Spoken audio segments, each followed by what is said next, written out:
Last night, Path of Exile 2's 0.4 update was revealed. The Druid is coming to the game as the first Strength and Intelligence hybrid class as expected, and the Fate of the Vaal new league mechanic is essentially PoE 2's version of Incursion from PoE 1. Now, the last of the Druids update is also going to include quite a lot of game balance changes. So, on the topic of balance, in this video I'm going to go over my 3 biggest winners and 3 biggest losers of patch 0.4, beginning with the losers. And first up we have the Endgame, or the lack of Endgame changes. Back at the beginning of patch 0.3, GGG had mentioned several times that patch 0.4 was going to have a clear focus on addressing the Endgame.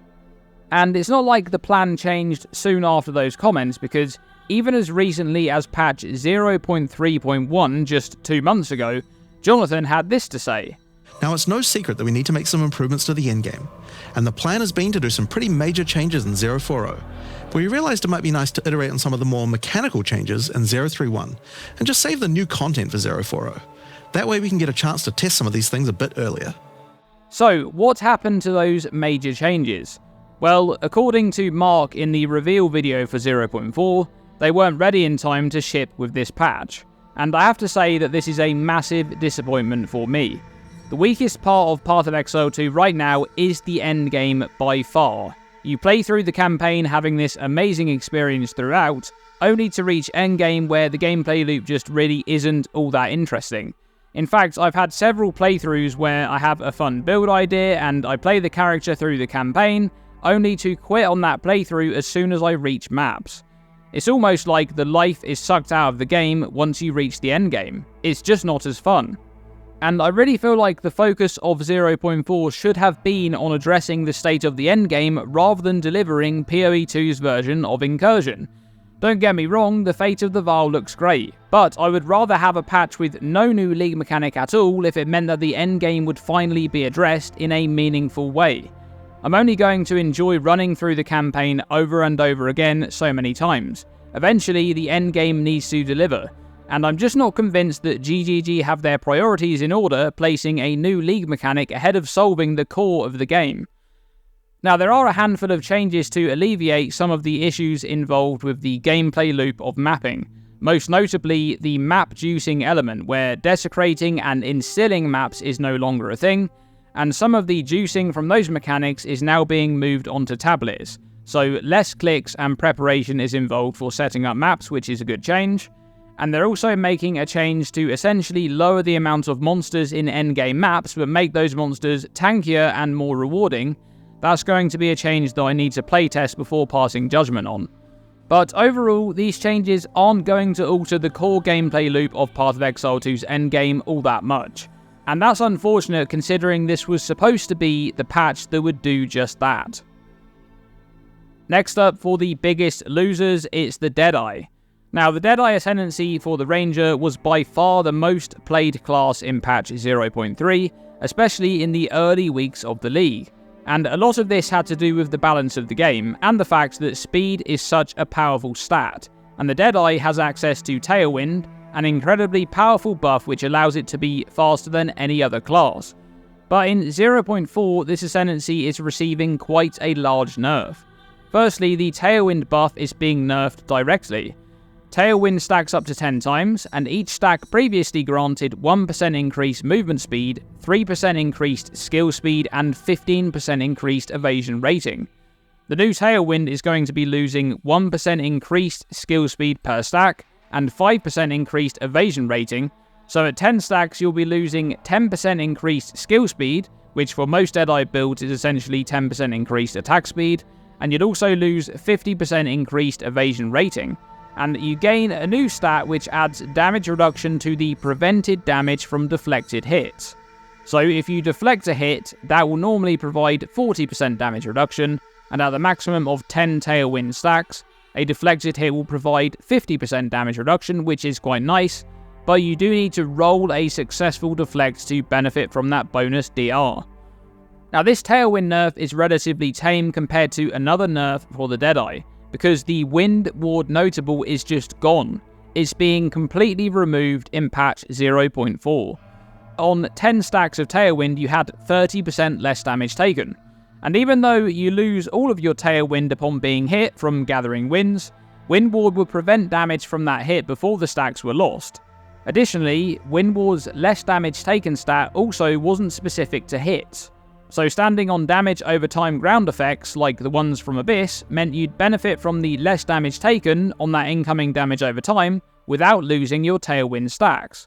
But Wind Ward is just outright being removed in the last of the Druids update. It's gone. This is quite a big nerf defensively for the Deadeye, and notably the additional deflects damage reduction on Tailwind doesn't interact with damage over time from ground effects. It only works for hits and the ailments those hits inflict, and only on a successful deflect. So you will feel quite a bit squishier on the Deadeye Ascendancy in 0.4 and beyond. Now the final loser for this video is Walker of the Wilds. Now this is a huge nerf. The Walker of the Wilds was a keystone on the right side of the passive tree, positioned between the Monk and Ranger start locations, and I say was a keystone, that's because it's just completely gone for patch 0.4, just like the Deadeye's Wind Ward. This keystone made it so that your mana leech effects would occur based on elemental damage rather than physical damage, and considering almost all of the attack builds on that side of the tree are elemental based, this was a no-brainer, and that was clear from the sheer amount of builds using this keystone in patch 0.3. Just 1 month into the Rise of the Abyssal League, 24% of characters above level 90 were allocating this keystone. That is wild. Well, no more. The Walker of the Wilds keystone will no longer exist, and in its place, a new lineage support gem will be added to replicate its effects. If you want to obtain the same mana sustain from Leech, you will now need to expend one of your support gem slots for utility, which means you're not gaining any damage multiplier from that slot. Additionally, those leech effects will only function for that skill, and since it's going to be a lineage support gem, that means that you can only make use of it on one skill. You can't use multiple copies of that support gem. Now this means that some builds may be forced into investing elsewhere to solve mana sustain, such as the conservative casting wheel near the Monk starting location, to obtain lower mana costs and increased mana regeneration, and that's at least 3 passive points spent, so this would also mean you'll have less points to spend on other stats elsewhere. Okay, let's move on to the biggest winners, beginning with Svalinn. Now, many unique items are being buffed in patch 0.4, and one of the biggest buffs on that list is the Svalinn Shield.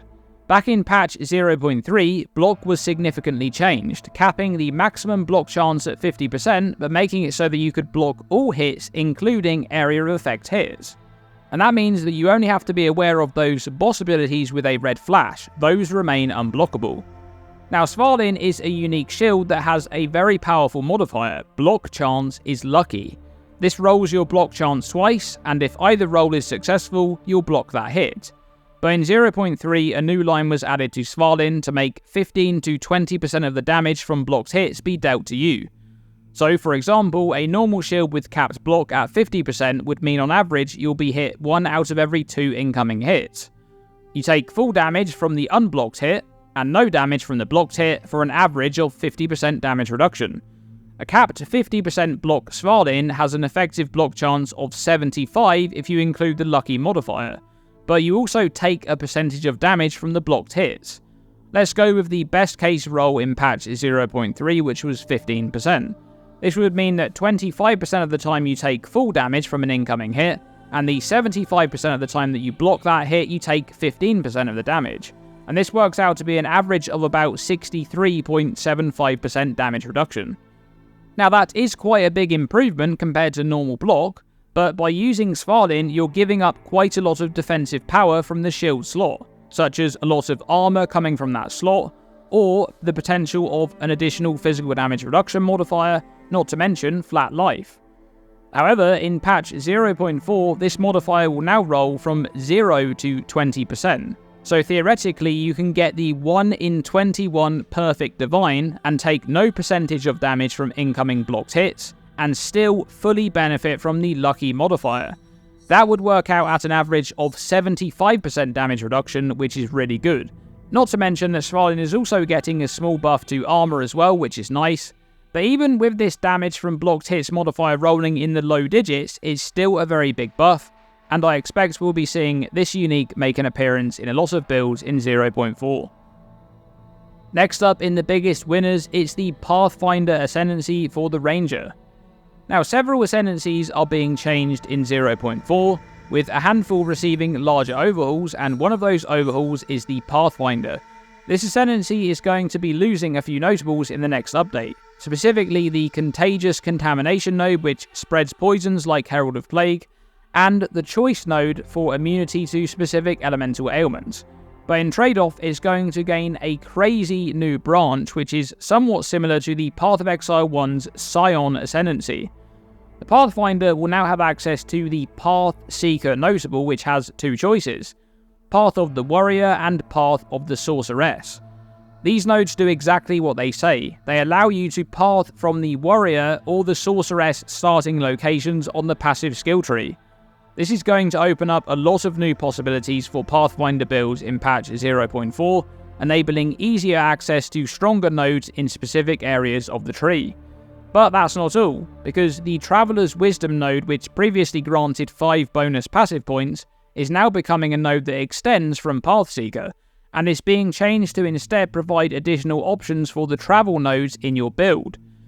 Usually on a travel node you'll select between +5 strength, intelligence or dexterity, but by taking Traveler's Wisdom you'll have access to 3 other choices: 5% increased damage, global defenses or cost efficiency.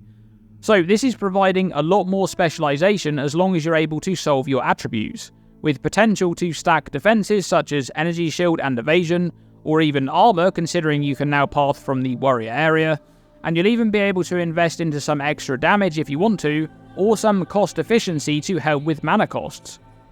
This node pretty much guarantees that you won't be wasting any travel points, and you'll always be able to get some extra benefits from any nodes that you don't require attributes from. Okay, lastly, for the biggest winners in this video, it's another unique item, the Couture of Crimson. Now, this body armor is one of the only sources of life overflow in the game, the others being the Blood Mage and another unique item, the Gnashing Sash Belt. But the Couture of Crimson is unique in the mechanics of its life overflow, which is obtained from Life Leech specifically. When you leech life while your unreserved life is full, instead of losing that life leech, it will instead overflow life up to 50% of your maximum life. So you can have up to 150% of your total life for the purpose of absorbing incoming damage.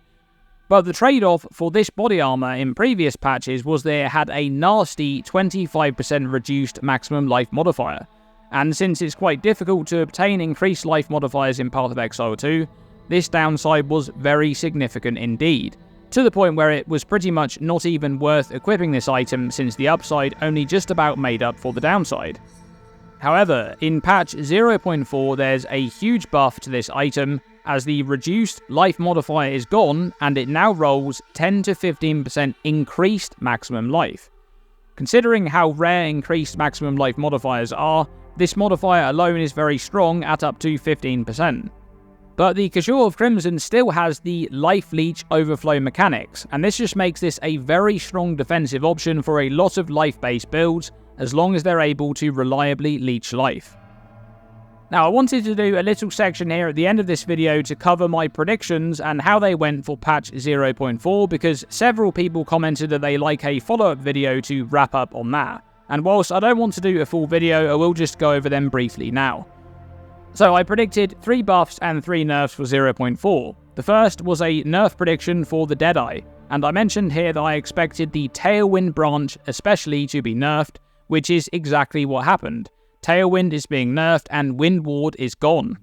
My second nerf prediction was Herald of Thunder, which did get nerfed in the patch notes, but it's only a small nerf. And my third nerf prediction was Crafting, which is indeed getting nerfed. Abyss is going core, but it won't be in every map. And the Omen of Homogenizing Exaltation is going away, which is a very big nerf to endgame crafting.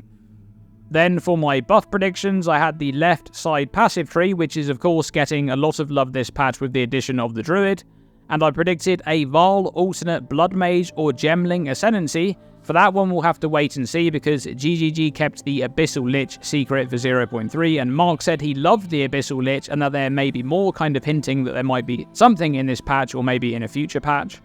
And lastly, I predicted endgame unique buffs, which we did indeed get. There was actually a lot of unique buffs in the patch notes, and the new uniques that they're adding are also focused on the endgame too. So 5 out of 6 predictions correct, and potentially 6 out of 6 if we do get a secret ascendancy from the Vaal Temple mechanic. We'll have to wait and see for that one. But there you have it, my biggest winners and losers for patch 0.4. What are your thoughts on the last of the Druids update now that it's been fully revealed? Let me know by commenting below. Thanks for watching this video, and as always, stay tuned and stay safe.